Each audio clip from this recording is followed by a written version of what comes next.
Nama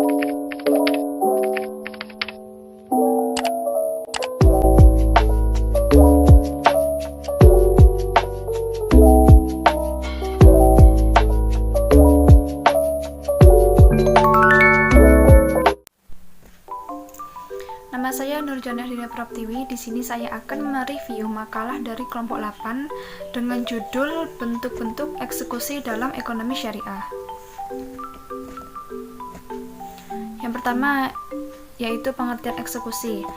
Pengertian eksekusi menurut Yahya Harahap adalah suatu tindakan hukum yang dilakukan oleh pengadilan kepada pihak-pihak yang kalah dalam suatu perkara.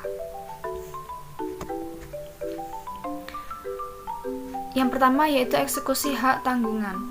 Eksekusi hak tanggungan sendiri diatur dalam pasal 20 Undang-Undang Hak Tanggungan.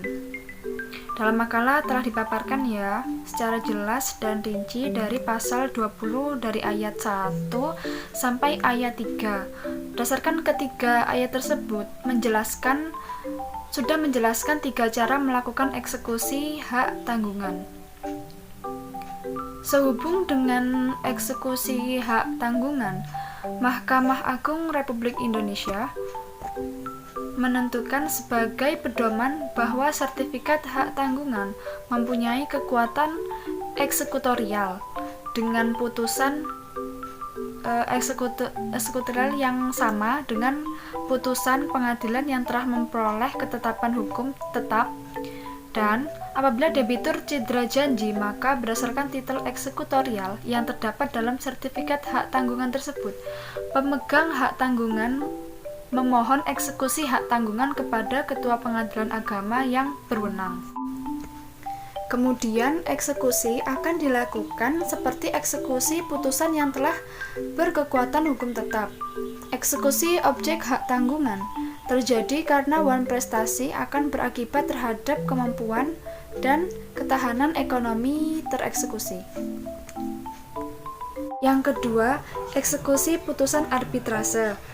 Menurut ketentuan dalam pasal 59 sampai dengan 64 jangto pasal 1 ayat 4 Undang-Undang Republik Indonesia Nomor 30 tahun 1999 tentang arbitrase dan alternatif penyelesaian sengketa, selanjutnya mengatur bahwa yang berwenang melakukan eksekusi putusan arbitrase nasional adalah pengadilan negeri tempat kediaman termohon eksekusi. Kemudian hal-hal yang menjadi prinsip eksekusi dan jenis-jenis arbitrase telah dipaparkan secara lengkap dalam makalah kelompok 8. Yang ketiga, eksekusi jaminan fidusia.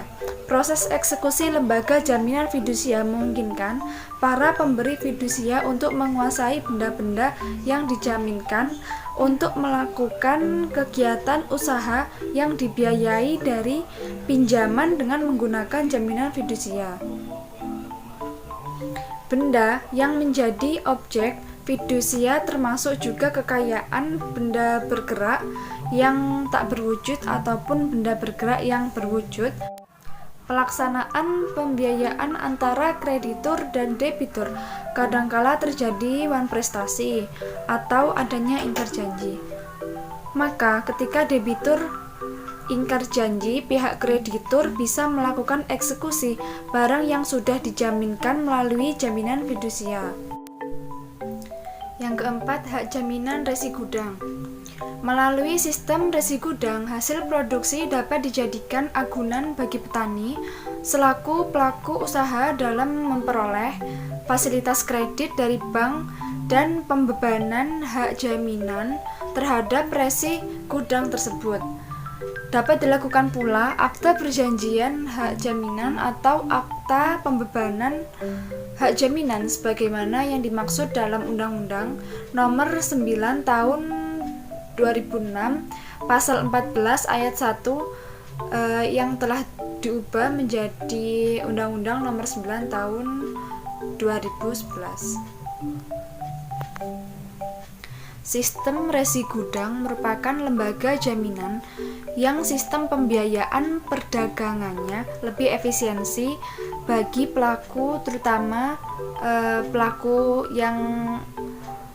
pelaku dari usaha menengah ke bawah, termasuk petani. Agunan yang diberikan dengan sistem resi gudang akan mendorong petani untuk tidak terburu-buru dalam menjual hasil panennya, karena yang kita ketahui saat panen biasanya kan harga pasaran menurun. Lah itu dengan jaminan resi gudang ini, petani bisa tidak terburu-buru menjual panennya. Justru mereka dapat menyimpan hasil panenan di gudang terakreditasi, dan pada saat harga pasaran telah membaik, petani dapat menjual dan melunasi kredit serta mendapatkan uang sisa hasil produksinya. Mungkin itu saja yang dapat saya sampaikan, kurang lebihnya saya mohon maaf. Wassalamualaikum warahmatullahi wabarakatuh.